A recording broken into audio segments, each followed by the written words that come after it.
అధ్యక్ష ఈరోజు రికార్డులన్నీ చింపేశారు అధ్యక్ష. యాక్చువల్లీ తీసుకొని చదువుదాం అనుకున్నా, అన్ని చింపేసి ఇసిరేసి పారిపోయారు.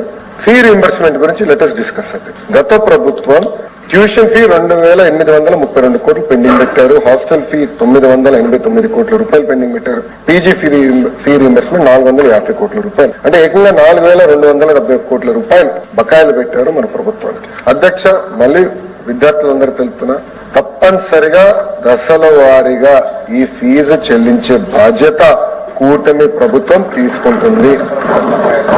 గత ప్రభుత్వం బకాయి, గత ప్రభుత్వం బకాయి జియో 77 గురించి అంటే పీజీ ఫీ రీంబర్స్మెంట్ కూడా మనం వెనక్కి తీసుకోవాలన్నారు. తప్పనిసరిగా దాంట్లో ఎలాంటి డౌట్ లేదు, దాన్ని నేనే హామీ ఇచ్చాను. దానికి ఆల్టర్నేటివ్ నేను తీసుకొస్తాం. పీజీ ఫీ రీంబర్స్మెంట్ మళ్ళీ తిరిగి ప్రారంభించే బాధ్యత నేను తీసుకుంటాను అని తెలుపుతాను. డిఎస్సీ అన్నారు, ఇప్పుడు 10 నెలలు అయిపోయింది. మెగా డిఎస్సీ అన్నారు, 16,000 ఉద్యోగాలు అన్నారు. ఎక్కడుంది? ఏమని అడిగితే వచ్చే నెల ఫీజు రీంబర్స్మెంట్ ఎందుకు ఇవ్వట్లేదు?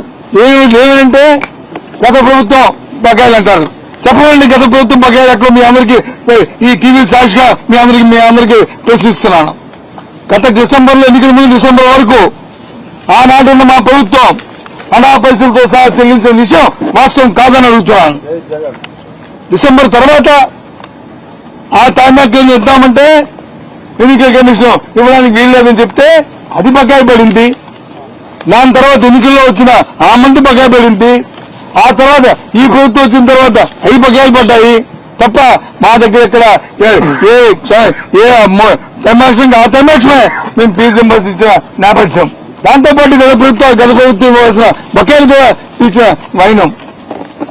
ఈ రకంగా విద్యార్థుల్ని చదువుకున్న విద్యార్థులు భయపడుతున్నారు. నిరుద్యోగ యువతిని మోసం చేశారు. అడిగితే ఎక్కడా కూడా దానికి సమాధానం లేదు. ఒక విషయాన్ని మనం చేస్తాను, ఆ జాబ్ క్యాలెండర్ని ఎప్పుడైనా ఇవ్వడానికి ప్రయత్నం చేస్తుంది ఈ ప్రభుత్వం. మేము చేశాం, ఉద్యోగాలు ఇచ్చాం. ప్రభుత్వ ఉద్యోగాలు 2 లక్షల మంది ప్రభుత్వ ఉద్యోగాలు ఇచ్చాం.